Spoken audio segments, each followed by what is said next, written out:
We should not purchase their newspapers, magazines, or television shows. We could use our technology to build beautiful cities for ourselves with advanced train systems. But we need better governments and better news reporters. We must also prevent the criminals from getting control of the 9/11 organizations. Eric Hufschmidt had been invited to speak at a meeting about September 11th in March 2004 in San Francisco. However, a week before the meeting, he was told that he was not allowed to speak. They did not explain why Eric could not speak. The criminals are trying to get control of the 9/11 organizations so that they can remove people like Eric Hufschmidt. They fool you into thinking they are on your side. However, they are not doing the research. Instead, they are trying to push researchers off the stage so that they can get control of the information you hear. They are trying to put all the blame on President Bush or Dick Cheney. They do not want you to know about the evidence that lots of people from several nations are involved, such as U.S. military officials, television executives, and some Israeli and British government officials.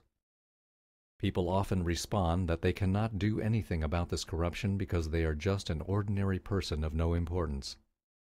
But everybody can help make this world a better place simply by showing these books, videos, and websites to your friends. So help us educate and encourage people. Let's make the world a better place. The entire top of the building just blew up. The second explosion and another explosion. We have a report now of a fourth explosion at the Trade Center. There has just been a huge explosion. It almost looks like one of those implosions of buildings that you see. We heard a very loud blast, an explosion. Not clear now is why this explosion took place. Do you know if it was an explosion or if it was a building collapse? To me, it sounded like an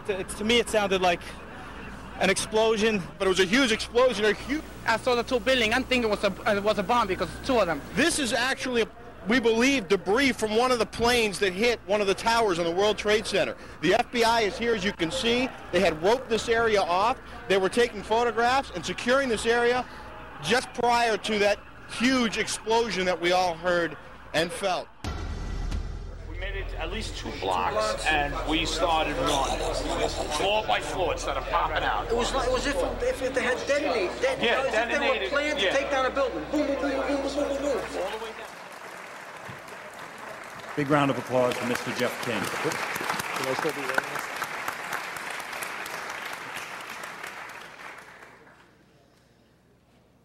Okay.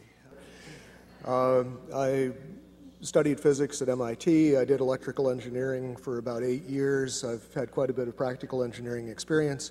When I first saw the collapses, I was absolutely convinced that they were not spontaneous. One of the first things that I did was to speak with one of my patients, who is a retired Army Corps of Engineers fellow who's done a lot of demolition and construction. Showed him some of the public source videos that are available of it, and he immediately pointed out that there were squibs, which represent little puffs of smoke essentially coming out of the buildings initially, which were clearly a sign of controlled demolition. He had no opinions beyond that, but he said without doubt that it was a controlled demolition. That sort of set me on the path of continuing to examine it and trying to gather as much evidence as I could.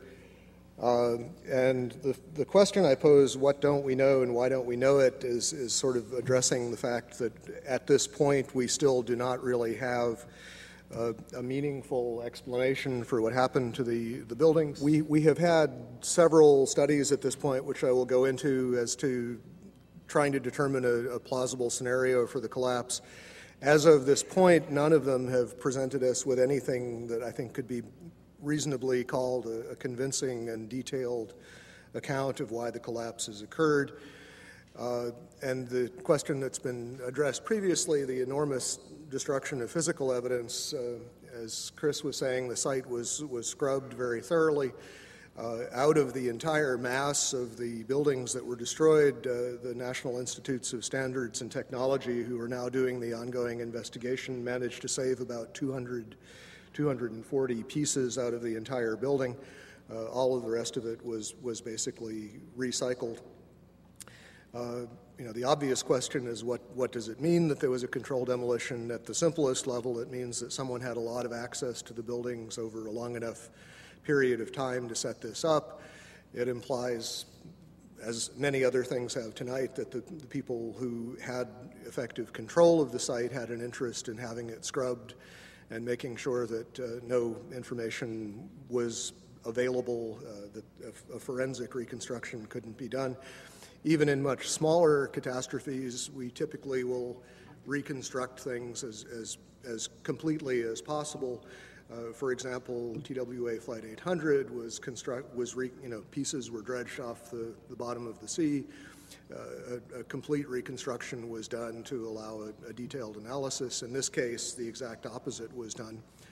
The first report that was really issued on this was issued by FEMA in collaboration with the American Society of Civil Engineers. There was basically a volunteer team from ASCE that had very limited access to the site. A lot of the pieces that they were able to retrieve were retrieved by going to landfills and trying to find interesting pieces before they were disposed of.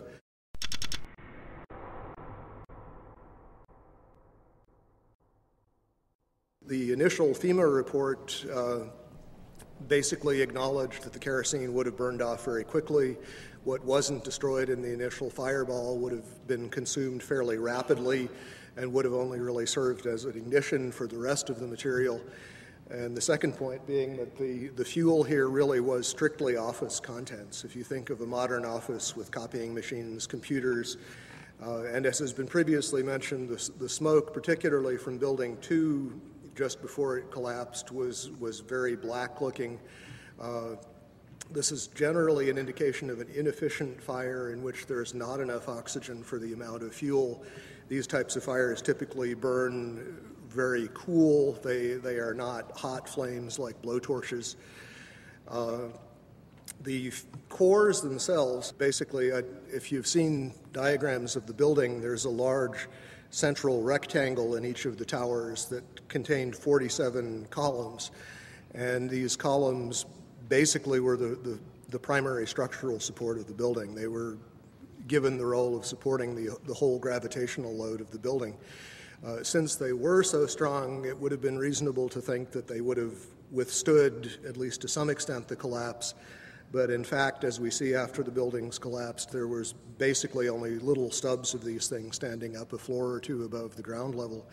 The cores did not have much in them that would burn. The cores basically were dedicated to things like elevator shafts, utility shafts, stairways. So you have drywall material, you have a little bit of carpeting, you don't really have any inflammable material in the core itself. The core was specifically designed so it could not function as a chimney. They did not want, in the case of a fire, for the fire to be able to travel through the elevators or for air to come in through the elevators. So they were designed with what this architect, Aaron Swirsky, I believe it was, referred to as a hermetically sealed system. There were fire shutters that were designed to close off the core in the event of an event like this. And those, as far as we know, functioned properly, which means that there was a very limited amount of oxygen available. Okay, as far as the issue of what failed and how, some of the initial suggestions, and these showed up in the NOVA documentary, which is a good example of what I like to call proof by computer animation. Thomas Egar, who was a material scientist but not a structural engineer, who became a spokesman for these documentaries, indicated that the floors had somehow failed, that the trusses supporting the floors had failed. This was the theory that was put forward actually in the initial FEMA report. Subsequently, there have been basically complete contradictions of that. Jim Hoffman has done quite a bit of research which is available on the web concerning the problems with this idea that the floors would have simply fallen. There was a study done by Weidlinger Associates. The chief engineer there was Mathis Levy, who's a very well-known authority on building collapses. He specifically disavowed the idea of pancaking or collapsing of the floors. And the most recent official report we have on this, which is from National Institutes of Standards and Technology, NIST, rejected the idea that floor collapse was part of it. And so as a result, we have basically